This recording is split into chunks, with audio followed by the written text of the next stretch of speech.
Jelaskan sedikit bahwasannya sumbernya ada Tamtama, Bintara, kemudian untuk penerimaan baru ya, kemudian SIPSS dan satu lagi Akpol.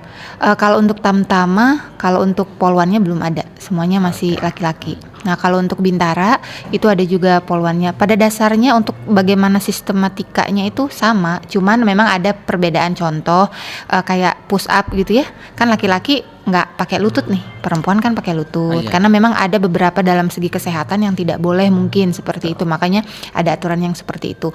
Terus kalau laki-laki mungkin pull up, perempuan chinning, tapi untuk lamanya, sistematikanya, proses lainnya tuh sama gitu.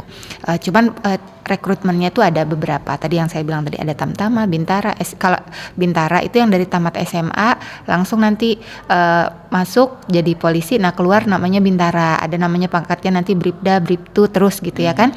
Nah kalau SIPSSS itu dari sumber sarjana, jadi dia nanti lebih kayak ke apanya itu namanya, keprofesionalan ininya, misalnya dia spesialisasi benar, misalnya nanti dia dari dokter, ntar jadi dokter di Rumkit seperti itu. Nah baru yang Akpol itu pendidikannya tuh kurang lebih 3,5 sampai 4 tahun. Nah itu juga sama, ada Taruna Taruni namanya, nanti keluar ada pangkatnya langsung Ibda.